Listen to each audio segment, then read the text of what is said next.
So I just wanted to ask, like, what was the kind of the origins of the name Dani Baby, and also how many Lil Wayne references do you get from that? Right. Quite a few Lil Wayne references, and Dani Baby kind of came from. So I'm sober. I just celebrated 4 years of sobriety.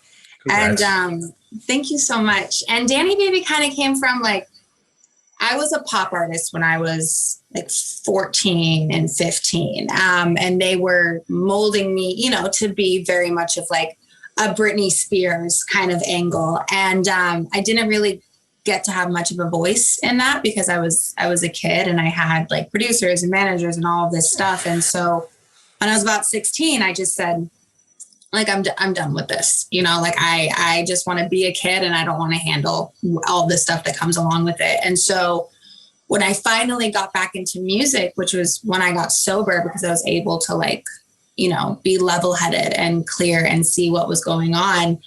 Dani Baby is just like the rebirth of my sober self and finding myself through my music. Like when you become sober, you're kind of like a baby again. You're like learning how to walk and talk and act and like social cues and like what's appropriate and what's not appropriate and like how you should act and those things of that nature. So Dani Baby is just like the rebirth of myself through my music. That's very awesome. Cool. Yeah. Thank you. Yeah. Yeah. I hope that names have meaning, it's nice, it's not just a nickname. It has like, that explorative quality to it that's almost like a moniker to remember, right. Like growth. Yeah, no, I love it. And my music, even with this new single that came out, like the backbeat, if you're not listening to the lyrics, it's very poppy and it's very, it's very easygoing. And you can be like, oh, this is just like another bop, Yeah.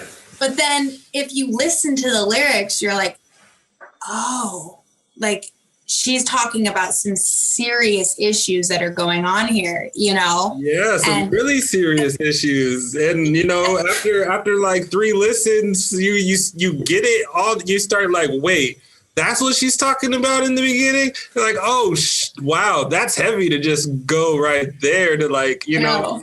And then, I mean, wow, like that's like starting out with trauma, but like, it's masked in this way, like you said, where the beat and just how the song comes in and feels is so much different. It's almost like candy to your ear. And then that's really funny story. So Dorian Stramler was the audio engineer for Kanye forever, and he's a huge audio engineer throughout the industry. And we became really, really close when we were working together, and he's like family to me now. And I was making my music, but it was just like stuff I'd put up on SoundCloud, just like stuff I made at my house that was just like very personal.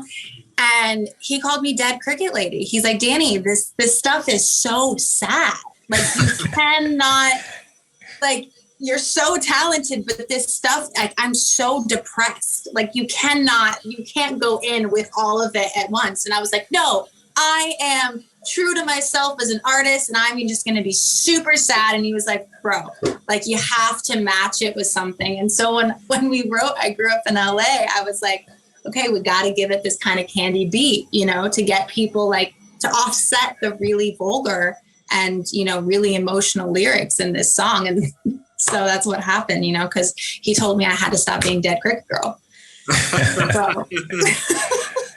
Dani Baby, aka Dead Cricket Girl. I like that. Yeah, pretty much. Yeah, he heard the song and he was like, okay, there we go. He was like, your lyrics are still just as devastating. He's like, but now I can listen to it. He's like, I got the like, like Sweet and Sour Patch Kids. Like you got the good mixture of it. It's kind of like, what's that saying where it's like you give people hard truths with like candy coating, basically, stuff like that, Exactly. Yeah. And I really wanted people to be able to like be open and receptive to it. So I knew that I had to give them a soft landing while they're like kind of, internalizing what I'm talking about.